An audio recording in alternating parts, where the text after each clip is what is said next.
Superman, Clark. Eventually, people are gonna figure it out. But the glasses. Uh-huh. Salve, sentinelas! Aqui é o Universo Proibido. E hoje, a verdade vem à tona. O novo trailer de Eyes of Wakanda acabou de derrubar uma peça silenciosa que sustentava toda a sua estrutura do MCU. Sim, do jeito mais sutil possível, a Marvel confirmou algo que parecia enterrado há anos. Wakanda não apenas esconde tecnologias, mas memórias. De um passado que contradiz tudo que achávamos que era cânone. No meio de tanta poeira cósmica, multiverso corrompido e retcons descarados, a Marvel lançou um trailer que parecia inofensivo. Animação, guerra tribal, rituais antigos. E, ainda assim, com uma única frase, ela reescreveu as regras do jogo. Wakanda é um reino de muitos segredos. Você lembra onde ouviu isso antes? Essa frase já foi dita em Capitão América.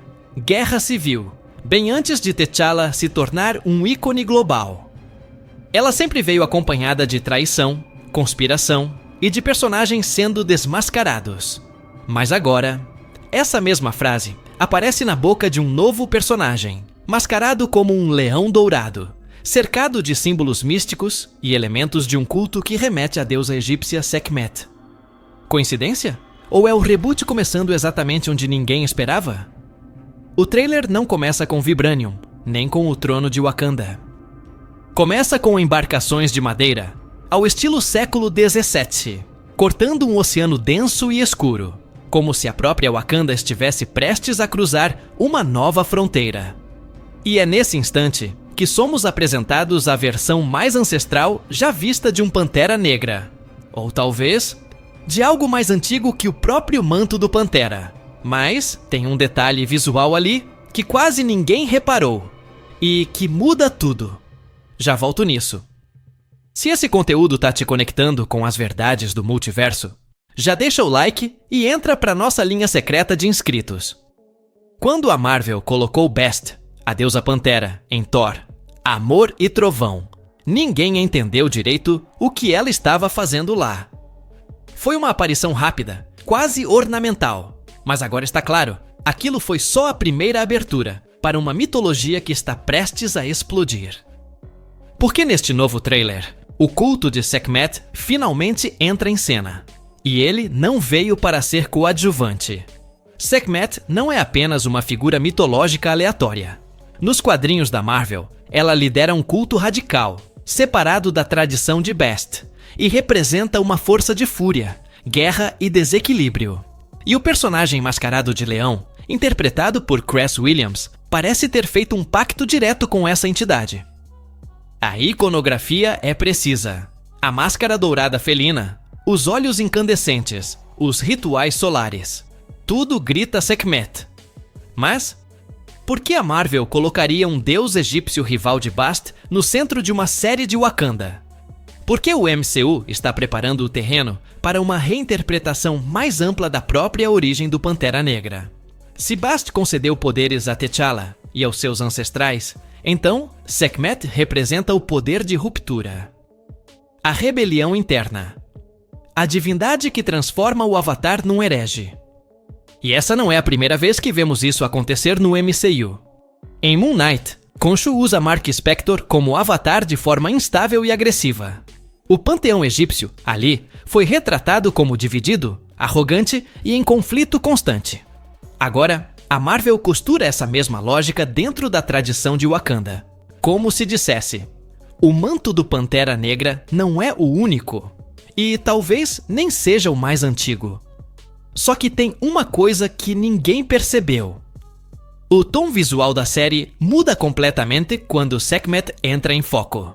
O céu fica avermelhado, os trajes ganham dourado ritualístico. A trilha sonora adquire uma percussão tribal mais agressiva. São marcas de linguagem visual que indicam ruptura. Não é apenas mais um vilão, é a introdução de um novo ciclo de poder. E isso no MCU quase sempre significa reescrever as regras. Mas a grande pergunta permanece. Por que agora? Por que trazer Sekhmet num momento em que a Marvel está às vésperas de Secret Wars? Existe uma teoria que conecta tudo isso. E ela começa no próximo bloco, com um rosto que ninguém esperava ver de novo. O personagem que domina o trailer, envolto na armadura dourada e com uma máscara de leão imponente, não é apenas uma nova ameaça para Wakanda. Ele é o símbolo de uma ruptura interna, um ponto de inflexão que a Marvel escolheu apresentar de forma codificada. A escolha de Cress Williams, conhecido por viver Black Lightning no Arrowverse, também não é à toa. É uma provocação visual, um herói que agora caminha em direção à vilania. Ou talvez a algo ainda mais ambíguo. Nos quadrinhos, personagens como Hunter, o irmão adotivo de T'Challa, já questionaram os fundamentos do trono de Wakanda. E quando isso acontece, normalmente surge uma figura que rompe com a tradição. Alguém que acredita que o verdadeiro legado não está na submissão a Bast, mas na conquista do poder por outros meios. O leão parece seguir essa lógica. Ele não apenas se rebela, mas recria o próprio culto. Um culto em torno de Sekhmet, a deusa da fúria e da revolta. A iconografia do personagem não está só no nome. A máscara representa mais do que identidade. No universo Marvel, máscaras de animais indicam pacto espiritual. O Pantera Negra recebe o dom de Bast ao consumir a erva em forma ritual. O leão, por outro lado, parece ter invocado Sekhmet diretamente, e seus poderes surgem de forma violenta, quase caótica. Um novo tipo de avatar, moldado não para proteger Wakanda, mas para libertá-la dos seus próprios segredos. E o trailer reforça isso com a alternância entre passado e presente. Vemos o leão em duas versões, jovem e mais velho, em diferentes pontos da narrativa. Isso não é apenas uma linha do tempo quebrada. É uma pista clara de que a história dele é cíclica. Um herói que se transformou em algo mais, ou menos. E isso nos leva à dúvida mais incômoda. Será que esse personagem é mesmo um vilão? Ou apenas alguém que entendeu a verdade por trás do poder de Wakanda e decidiu agir? Mas tem uma coisa no comportamento dele que escapa à primeira vista. Um gesto específico que ele repete durante o trailer, sempre antes de usar seus poderes. Não é só estilo de luta, é ritual. E nos quadrinhos, gestos ritualísticos assim estão sempre ligados ao uso de artefatos antigos ou à canalização de entidades maiores. Em meio ao caos místico e à narrativa ancestral de Wakanda, um detalhe passou despercebido por muita gente. Um guerreiro solitário, com movimentos precisos, energia dourada nas mãos e uma técnica que só existe em um lugar do multiverso Marvel. Kunlun. Sim, o trailer esconde um novo Iron Fist, mas não é o Danny Rand, e nem deveria ser. A Marvel deixou pistas visuais claras. Estilo de luta baseado em Shaolin, Chi sendo canalizado em forma de luz pulsante, e um traje com símbolos que remontam às versões mais antigas do Punho de Ferro. Especificamente, estamos falando de uma possível aparição de Wu Ao-Shi ou até mesmo de Fan Fei, duas guerreiras que marcaram a mitologia do Iron Fist nos quadrinhos. Wu Ao-Shi foi, por muito tempo, considerada a primeira mulher a usar o poder do dragão Shou-Lao. Já Fan Fei, em Avengers, e Bin Milo. 000 BC teve sua existência retconada como a verdadeira origem do manto. Mas por que trazer um Iron Fist para uma história centrada em Wakanda? A resposta pode estar na própria construção do MCU atual. A Marvel canonizou recentemente todas as séries da Netflix, incluindo Iron Fist, Daredevil, Jessica Jones e Luke Cage. E com essa canonização, abriu-se a possibilidade de reintroduzir esses personagens, mas com reformulações. Ou melhor, com variantes que respeitam o legado, mas trazem novas camadas. O curioso é que o personagem mostrado no trailer tem traços de ancestralidade asiática, está em um ambiente pré-industrial e parece lutar contra, ou ao lado, dos War Dogs. Isso indica que ele não é um herói atual, e sim uma variante do passado, talvez ligada diretamente à linhagem de Colleen Wing. Lembrando, Colleen foi a última a compartilhar o poder do Iron Fist com Danny Rand, e sua ancestral, Wu Ao-Shi, foi confirmada como personagem canônica nas séries da Netflix. Mas tem uma coisa que ainda não fecha. Se essa é mesmo uma versão ancestral do Iron Fist, o que ela está fazendo em território wakandano? não é um encontro aleatório. Nos quadrinhos, já houve confrontos e alianças entre guerreiros de Kunlun e culturas tribais africanas, em universos alternativos. E aqui, parece que a Marvel está costurando esses dois legados para algo maior. Uma coalizão espiritual entre os grandes poderes místicos da Terra, os Avatares. Só que o detalhe que mais intriga nem está na luta em si. Está na forma como ele olha para o leão antes de canalizar o poder. Um olhar sem hostilidade, quase de reconhecimento. E se os dois forem antigos aliados? Ou... se essa versão do Iron Fist já foi corrompida por Sekhmet em algum ponto do passado, esse detalhe, se confirmado, muda o lugar do Iron Fist no MCU. De herói urbano marginalizado, ele passaria a ser peça-chave no tabuleiro espiritual da nova fase, ao lado de entidades como Bast, Khonshu, Sekhmet e Shou-Lao. Mas antes de tirar conclusões, você precisa entender quem está realmente puxando as cordas nesse jogo de sombras. E é aí que entram os War Dogs, os guardiões secretos da verdade de Wakanda.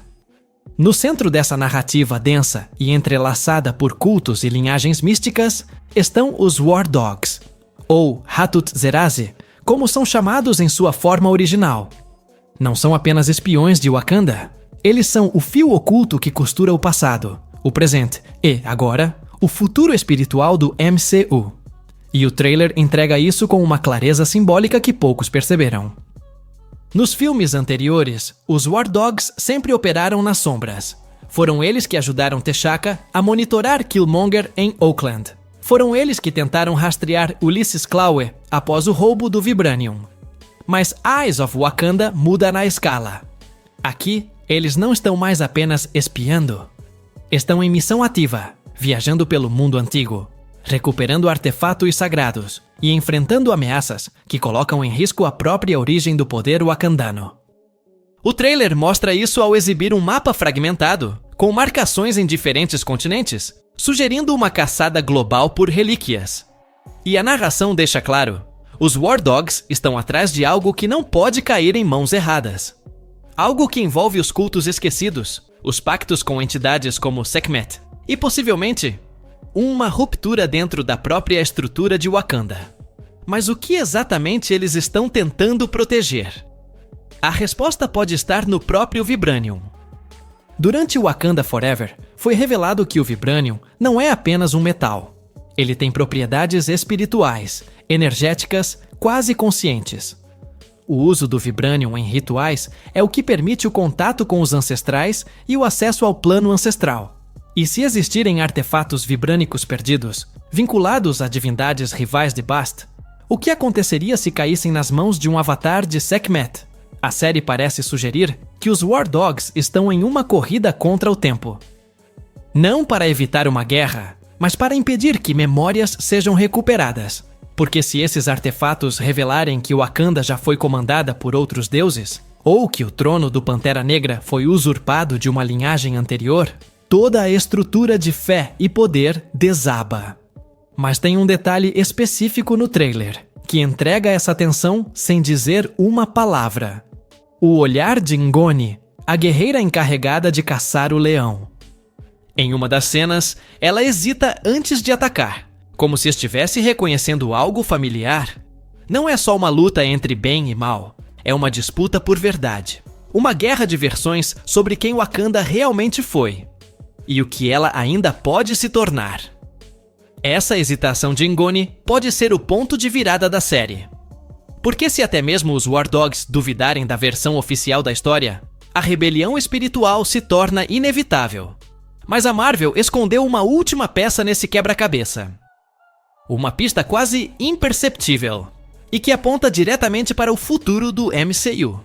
A Marvel não anunciou oficialmente, não houve conferência, nem cartaz revelador, mas Eyes of Wakanda pode ser sim, o ponto inicial de um soft reboot cuidadosamente disfarçado. E o trailer deixa pistas demais para isso passar batido? O tipo de personagem que é introduzido, o tom mais sombrio, a presença de linhagens ocultas, cultos ancestrais e divindades alternativas. Tudo isso compõe o cenário clássico de uma reinicialização parcial do cânone, só que dessa vez feita em silêncio e com intenção narrativa. A presença de múltiplas versões do mesmo personagem em diferentes idades, como o Leão Jovem e o Leão Mais Velho, já revela que a série está lidando com saltos temporais deliberados. Mas, ao invés de recorrer ao conceito de multiverso de forma explícita, como em Loki ou Doctor Strange, Eyes of Wakanda parece estar usando a própria história secreta de Wakanda como linha de base para reescrever o passado sem chamar isso de reboot. É como se dissesse: isso sempre existiu. Vocês só não sabiam. E não é coincidência que esse tipo de narrativa esteja emergindo agora. O MCU está em plena fase de transição. Kevin Feige já confirmou que Secret Wars será um marco de redefinição para a franquia, abrindo caminho para novas versões de personagens e encerrando ciclos antigos. Mas antes disso, a Marvel precisa preparar o terreno. Precisa criar brechas no presente para justificar as mudanças que virão no futuro. Eyes of Wakanda cumpre esse papel com precisão cirúrgica. O nome que circula nos bastidores para Black Panther 3 é forte demais para ser ignorado: Denzel Washington. Cotado para viver um novo antagonista ou um líder espiritual do passado, ele pode ser a ponte entre a era atual e essa nova fundação que o MCU está estabelecendo. E a figura do jovem T'Challa, filho da Shuri nos eventos pós-Wakanda Forever, se encaixa perfeitamente nesse movimento de sucessão simbólica. Ele representa o futuro, mas só pode assumir esse lugar se o passado for ressignificado. O trailer, ao focar tanto na guerra entre cultos, na disputa por artefatos e na relativização das verdades oficiais de Wakanda, está dizendo com todas as palavras: o que você viu até agora era só parte da história. E esse tipo de abordagem é típica de um soft reboot. Mantém o que funcionou, corrige o que ficou datado e expande o universo para novas possibilidades, sem perder a coerência interna. Mas tem uma coisa que não aparece em nenhum frame e que pode ser a chave para entender o real plano da Marvel com essa série. Um nome que até agora está ausente, mas cuja sombra paira sobre toda essa mitologia. Um personagem que, se surgir, pode conectar tudo isso diretamente ao evento mais esperado da próxima fase. Até agora, Eyes of Wakanda se apresenta como uma série de origem, uma narrativa paralela que revela lados esquecidos da mitologia africana do MCU. Mas, e se isso for só a superfície? E se, na verdade, a série for o primeiro movimento sutil de preparação para o maior evento da Marvel nos cinemas desde Endgame? Tudo leva a crer que Secret Wars não vai começar com multiversos colidindo, mas com histórias ocultas sendo reativadas. E Wakanda pode ser o epicentro. Os sinais estão por toda parte. A introdução de cultos rivais dentro de uma única nação. A presença de avatares espirituais em conflito. A coexistência de versões antigas e futuras de personagens. Tudo isso já foi usado antes em eventos como Secret Wars 2015, onde domínios isolados de realidades colapsadas formavam o Battle World. E dentro desses domínios, o que importava não era a linha do tempo, mas o legado que cada cultura defendia com unhas e dentes. A Marvel está repetindo essa estrutura narrativa, mas em miniatura. Wakanda se torna, aqui, um microcosmo desse futuro cenário de colisão. Um território onde passado, presente e religião disputam espaço. Onde pactos espirituais podem se sobrepor ao multiverso. E isso tem implicações diretas na formação do novo MCU pós-reboot. Se o leão, avatar de Sekhmet, representa uma vertente de poder esquecida. E se o Iron Fist ancestral é mesmo Wu Ao-Shi ou Fan Fei, e está ali por causa de um artefato que conecta K'un-Lun a Wakanda, então estamos falando de uma rede espiritual e histórica que se expande muito além do que vimos até agora. Uma rede que, se for rompida, pode justificar o colapso do tecido da realidade como conhecemos. Um colapso que leve diretamente ao início de Secret Wars. Mas o ponto mais forte dessa teoria ainda está por vir. Um personagem que não aparece no trailer, mas que tem ligação direta com os cultos egípcios, com Wakanda e com o multiverso. um deus que já foi mencionado em Moon Knight e que pode estar por trás da ascensão de Sekhmet. O nome dele? Sobek. Nos quadrinhos, Sobek é o deus crocodilo. Uma entidade híbrida, muitas vezes retratada como traidor, manipulador, que age nas sombras para alterar o equilíbrio entre as divindades. Se ele for o verdadeiro mentor do leão, então Eyes of Wakanda deixa de ser uma história de origem e passa a ser uma peça-chave no tabuleiro de Secret Wars. Mas antes de chegar nesse ponto, o trailer faz uma última jogada de mestre.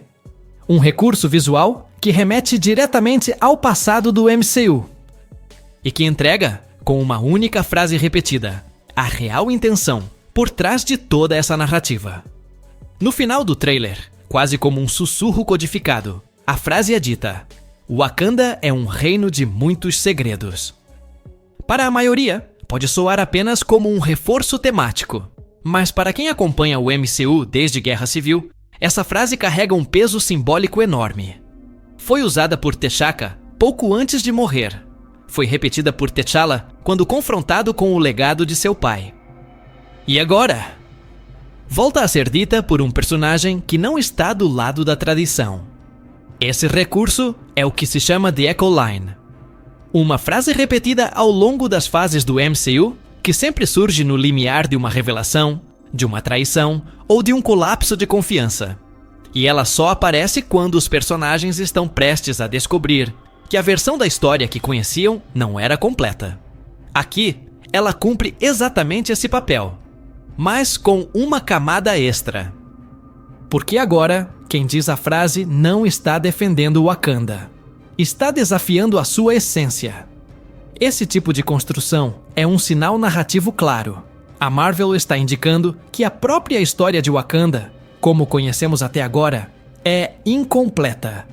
Que houve pactos anteriores a Bast, que outras divindades já reinaram, e que a ideia de um trono unificado sob um único Deus pode ter sido imposta, após uma guerra silenciosa que agora está prestes a emergir. A montagem do trailer reforça esse ponto.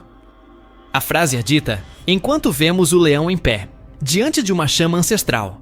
Logo depois, o trailer corta para o olhar hesitante de Ngoni, e finalmente para o símbolo do pantera em ruínas, coberto de areia e musgo. Não é coincidência, é linguagem visual clara de transição. A queda de uma narrativa para dar espaço a outra. Mas existe uma possibilidade que quase ninguém mencionou, e que pode tornar essa série ainda mais decisiva. E se essa versão da frase for a última vez que a ouviremos no MCU? Não como repetição nostálgica, mas como encerramento simbólico de uma era. Como um adeus ao legado de T'Challa, de Shuri e de Bast, para abrir caminho ao novo Avatar, ao novo Pantera, ao novo Deus. Se for isso, então Eyes of Wakanda não é só uma história paralela. É o primeiro grito de ruptura que ecoará até Secret Wars. E se tudo se confirmar, o MCU não está apenas reescrevendo o passado. Está redesenhando o mapa espiritual da Marvel. Um novo panteão. Uma nova Wakanda. Uma nova era. Agora me diz, será que esse leão é mesmo o vilão? Ou o verdadeiro herdeiro dos segredos que Bast tentou enterrar? Comenta aí. E se quiser entender como essa série pode se conectar com X-Men 97, Daredevil e até Shang-Chi, te espero no próximo vídeo. A linha do tempo já começou a se dobrar.